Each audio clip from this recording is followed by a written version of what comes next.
Ini adalah rangkaian video pembahasan simulasi TKA Matematika SMP berdasarkan soal-soal yang ada di website resmi Pusmedik. Sengaja pembahasannya dipecah-pecah menjadi beberapa video supaya durasinya tidak terlalu panjang. So, pastikan kamu sudah subscribe dan juga aktifkan tanda loncengnya biar nggak ketinggalan ya. Anyway, video ini juga menjadi bagian dari playlist simulasi TKA Matematika SMP yang linknya ada di deskripsi. Nah, berikutnya kita ke soal nomor 28. Yuk, kita baca. Berdasarkan data, diketahui bahwa rata-rata berat satu butir telur kecil itu 45 gram. Terus kalau satu butir telur sedang itu 55 gram dan satu telur besar itu 65 gram. Oke.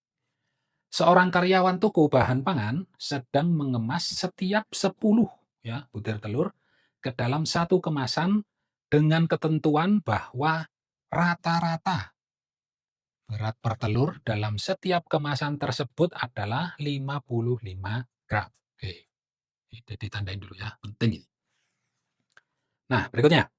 Jika dalam satu kemasan sudah berisi satu telur besar, 5 telur sedang, dan 2 telur kecil, maka 2 telur tambahan yang harus dipilih supaya tetap memenuhi aturan pengemasan adalah titik-titik-titik ya. Jadi ini ada 4 opsi jawaban, kita diminta memilih satu yang benar. Nah, guys, di sini Dedi mau memulainya dengan keterangan ini ya, bahwa dalam satu kemasan ketentuannya itu rata-rata berat per telur itu adalah 55 gram ya. Karena ini kan dimintanya berapa? 2 telur tambahan yang harus dipilih supaya tetap memenuhi aturan pengemasan. Nah, di sini kalau kamu ingat rumus rata-rata ya, rata-rata itu kan total nilai dibagi jumlah data itu ya. Oke. Nah, dalam konteks ini telur dalam satu kemasan itu kan rata-rata yang diminta adalah 55 gram ya. Sehingga ini ditulis 55. Terus jumlah data itu kan berarti jumlah telur dalam satu kemasan ya. Ada berapa? 10 kan? Oke, 10. Nah, sementara total nilainya kita belum tahu. Oke, ya kan? Maka dari sini kita tahu bahwa total nilai kan sama dengan ini kali ini ya. Jadi 550 ya. Ini artinya 550 gram. Gitu ya. Sehingga maksudnya adalah ini kan 10 telur ya. Total nilai 10 telur. Dalam satu kemasan ya, artinya dalam satu kemasan yang isinya 10 telur, tuh kan.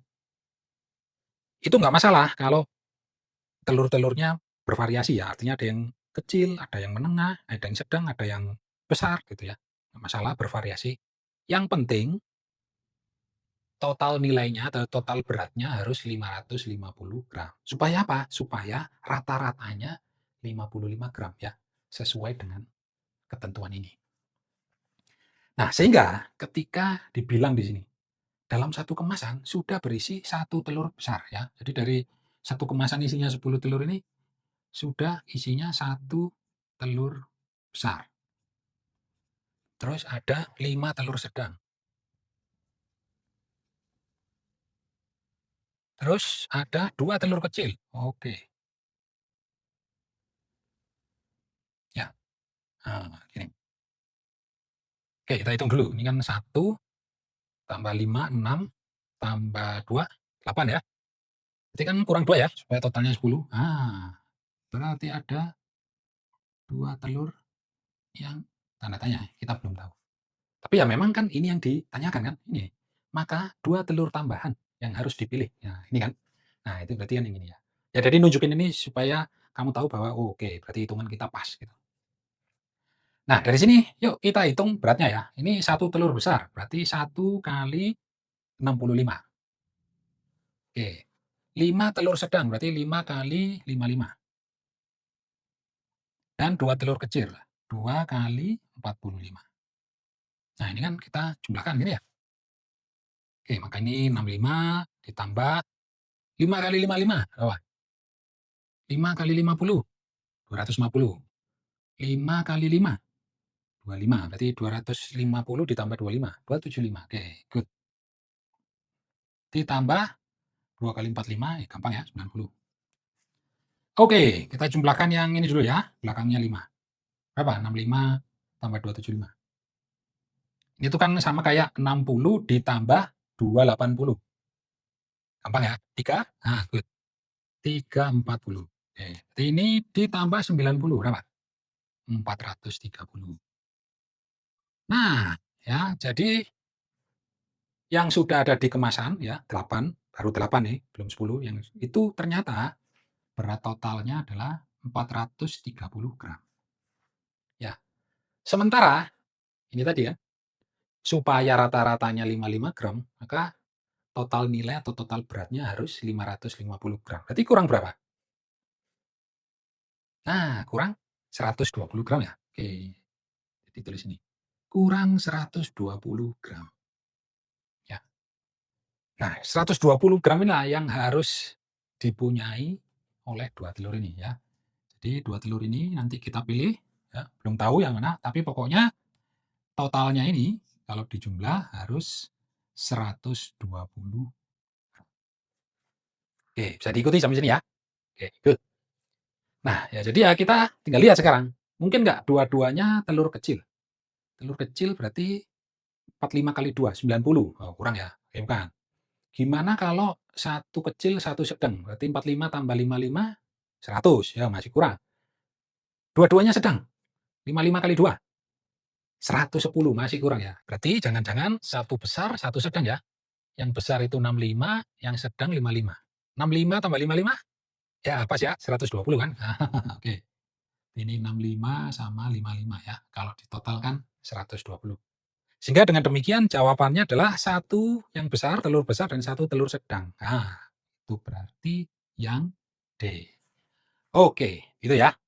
Ada pertanyaan sampai sini? Yes? Cara cepat. Oke. Nah, kalau menurut Dedi ya, soal ini tuh kalau secara hitungan nggak sulit ya. Oke, kan nggak ada apa perkalian yang rumit atau pembagian yang rumit kan gitu. Tapi soal ini itu ditentukan oleh pemahaman kamu untuk mengartikan soal ya.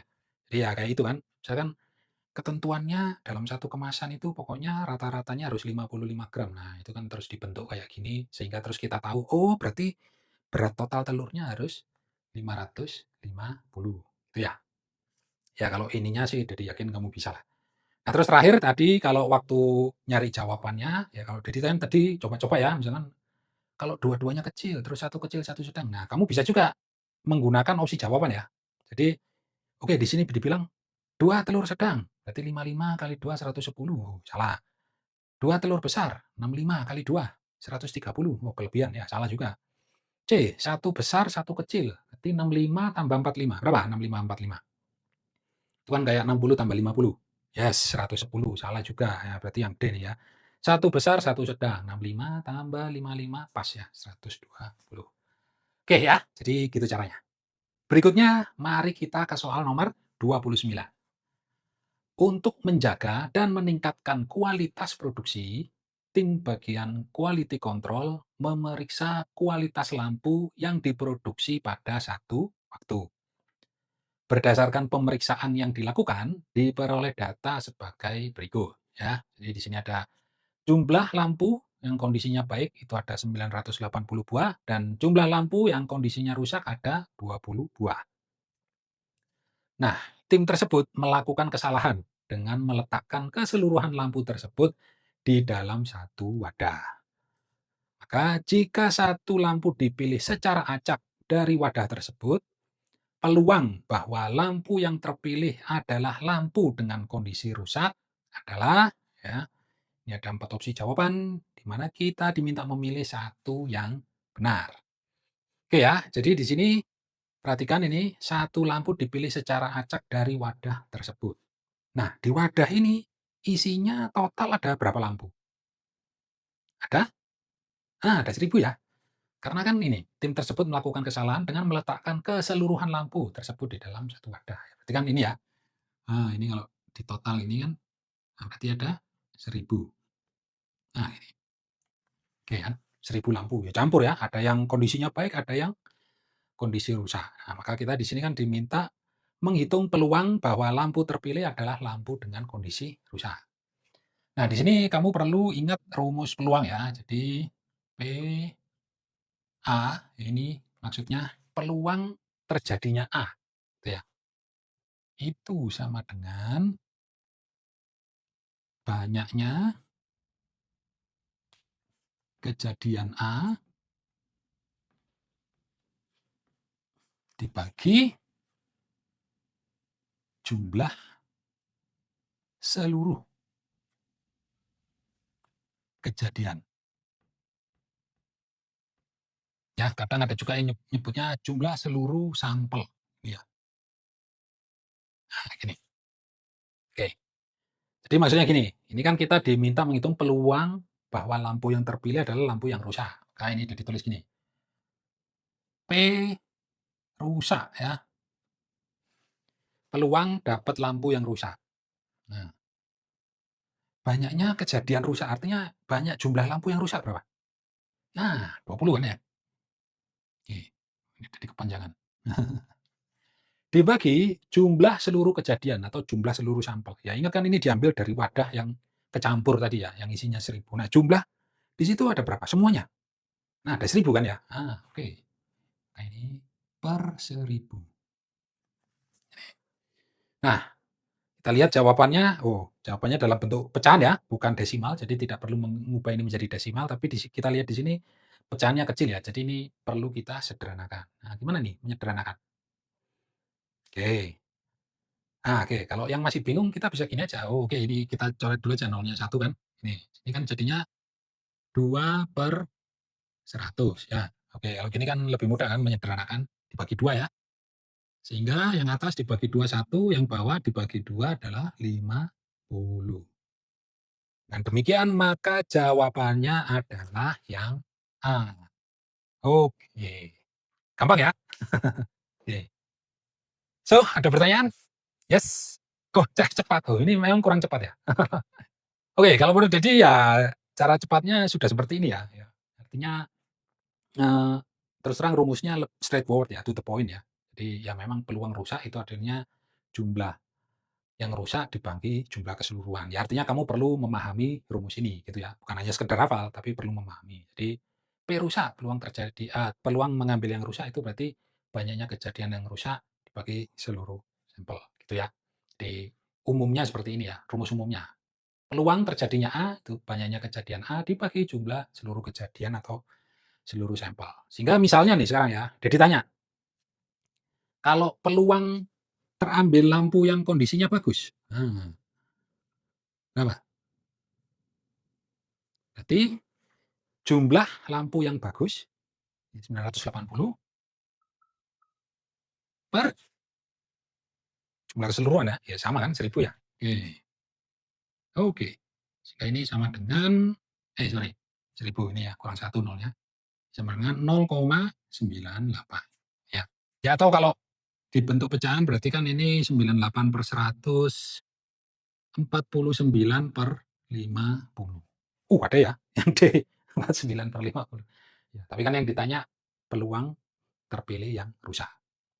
Nah, terus juga hati-hati gini ya, sering ini ada anak yang salah atau terjebak gini, ya ketika menghitung P rusak, ya peluang terambil lampu yang rusak, dia mikirnya, "Oh, banyaknya kejadian A, berarti banyaknya lampu yang rusak. Oh, 20. Oke, sampai sini benar. Terus pernya, lah ini, dia pernya per lampu kondisi baik ya, 980. Nah, ini salahnya di sini. Ya, gitu. Sehingga ini kan jadinya 2/98, 1/49. Oh, dan kalau kita lihat jawabannya juga ada yang B. Ya kan akhirnya dia milih B, salah kan gitu ya. Jadi ingat ya bahwa yang pembaginya ini adalah jumlah seluruh kejadian ya atau jumlah seluruh sampel. Terakhir, nomor 30. Akhirnya guys. Dikit lagi ya. Ayo semangat. Yuk kita baca dulu.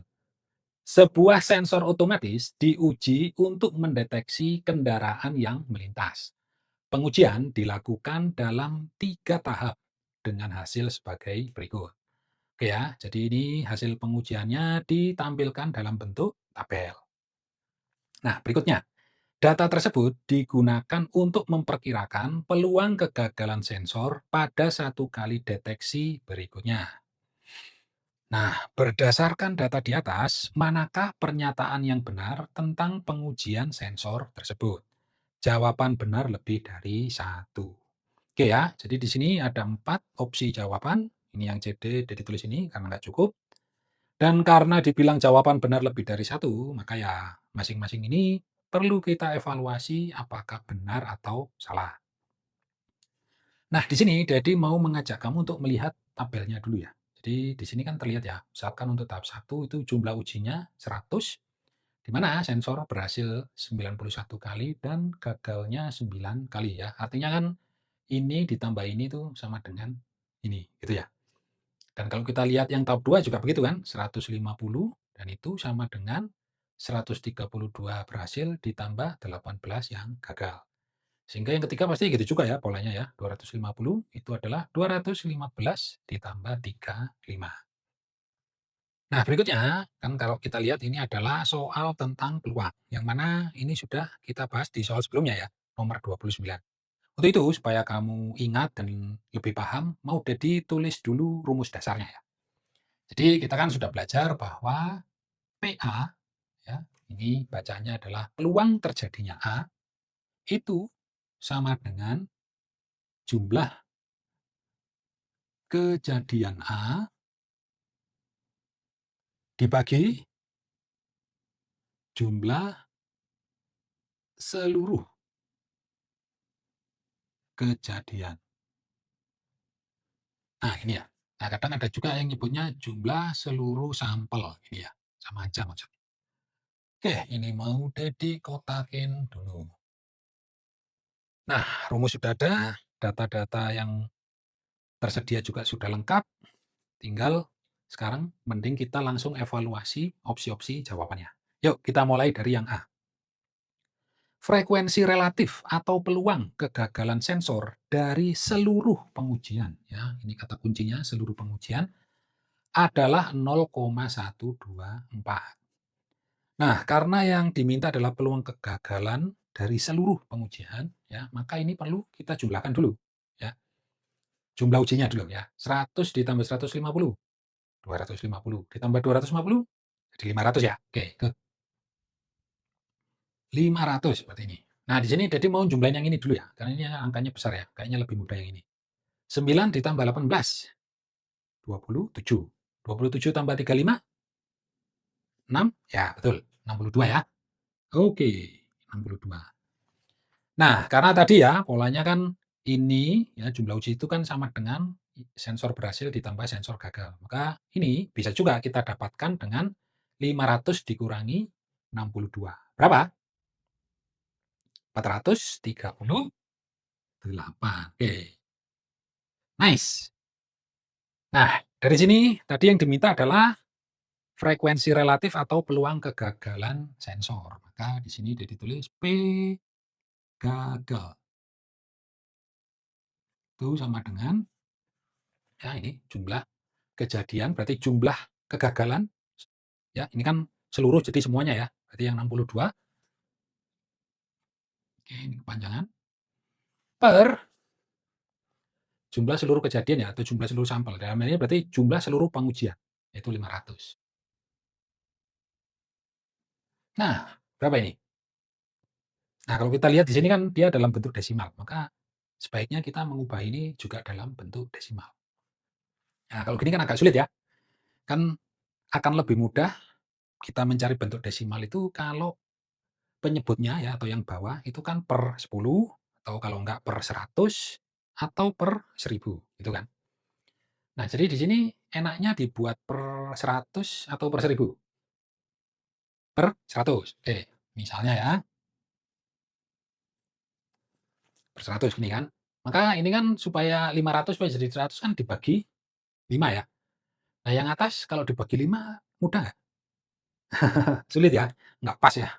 Jadi makanya ada diusul kita bikin per 1000 aja. Nah, ini ya. Sehingga kan ini 500 supaya jadi 1000 kan dikali 2, ya, maka yang atas juga dikali 2, dan itu kan lebih gampang. Berapa? 100, nah 124, gini kan. Dan itu sama dengan 0,124 ya, atau kalau kamu masih bingung gini, kita tulis saja ini dibagi 1000 kan nolnya 3, maka komanya kan dari sini 1, 2, 3. Nah, gini kan. Nah, yang ini udah dihapus. Sehingga sekarang didapat hasilnya 0,124. Dan itu, sama ya dengan pernyataan yang A ini. Dengan demikian, kita sekarang tahu bahwa A ini benar. Oke. Next, kita lihat yang B. Frekuensi relatif atau peluang kegagalan pada tahap 3 lebih besar daripada tahap 1. Nah, berarti di sini kita diminta membandingkan tahap 3 dengan tahap 1 ya, tapi yang dibanding adalah peluang kegagalan. Nah, ini langsung aja ya, udah ditulis ini, tekan P gagal. Ya. Kalau yang tahap 1, P gagalnya berapa? Peluang jadi kegagalan. Oh, ini kurang F. Nah, begini. Ya, berarti kan 9/100 ya, sesuai itu tuh kan. Jumlah gagalnya 9 dibagi seluruhnya kan, jumlah pengujian seluruhnya. 9/100 itu desimalnya 0,09. Good. Langsung ditulis di sini. Nah, karena yang ditanyakan atau diminta membandingkan yang tahap 3 ya, bukan tahap 2, maka ya kita langsung ke tahap 3 aja ya. Tahap 2-nya nggak perlu kita hitung. Maka di sini kan berarti 35/250 ya, ditulis dulu. 35/250. Nah, ini desimalnya berapa? Nah, lagi-lagi sulit ya, tapi ingat tadi ya, enak kalau per 10, per 100, atau per 1000. Maka di sini per berapa enak ya? Per 1000 ya? Oke. 250 supaya jadi 1000 kali 4, maka yang atas juga dikali 4. Oke. 35 kali 4 berapa? Nah, ini kali ini jadi pakai ini aja ya. Perkalian bersusun. 4 kali 5, 20, 0. Berarti nyimpen 2. 4 kali 3, 12 tambah 2, 14 ya. Berarti ini 140 per 1000. Oke, ini nolnya bisa kita coret, 1 gini. 14/100, maka 12 0,14. Oke. Maka di sini peluang kegagalan di tahap 3 adalah 0,14. Lebih besar dari tahap 1 nggak? Lebih besar ya, ya kan? Sehingga pernyataan B ini ternyata juga benar. Oke. Ya, di frekuensi relatif atau peluang kegagalan pada tahap 3 lebih besar daripada tahap 1. Berikutnya, yang C. Jika dilakukan 1000 pengujian tambahan, frekuensi harapan sensor tersebut akan gagal adalah sebanyak 124 kali. Oke, gimana nih? Nah, di sini kamu perlu paham bahwa FA ya, frekuensi terjadinya A itu sama dengan PA ya, peluang terjadinya A kali N ya. Di mana N ini jumlah pengujian. Gini ya. Ya kadang ada yang nyebut jumlah percobaan gitu ya. Artinya pengujian atau percobaannya diulang berapa kali gitu ya. Nah, di sini kan disebut ya diulang 1000 kali kan pengujian. Maka frekuensi terjadinya A itu adalah PA. Nah, peluang terjadinya A berapa? Tadi kan sudah kita hitung ya. Peluang gagal yaitu 0,124 kali N-nya 1000. Maka ini kan jadinya, oke, kalau udah dituliskan 0,124, kalau kali 1000 nolnya 3, maka komanya kan 1, 2, 3 ini ya. Nah, jadi ini hilang. Ya ini kan harusnya 124,0 gini, tapi ya kalau koma 0 kan sama aja ya. Bisa kita abaikan. Sehingga frekuensi terjadinya atau sensor tersebut akan gagal adalah 124. Oke, ternyata C juga benar. Wah, sejauh ini benar semua ya. Kita lihat yang D ya. Apakah masih akan benar atau salah? Peluang sensor berhasil, kali ini berhasil ya, bukan gagal, pada satu kali deteksi adalah 0,91. Oke, kalau kita lihat berdasarkan data yang ini, itu kan berhasilnya 438 ya. Ini yang keseluruhan nih, 438. Maka kalau udah ditulis P berhasil, nah itu kan sama juga dengan jumlah yang berhasil 438 dibagi ya semuanya kan jumlah pengujian yaitu 500. Berapa ini?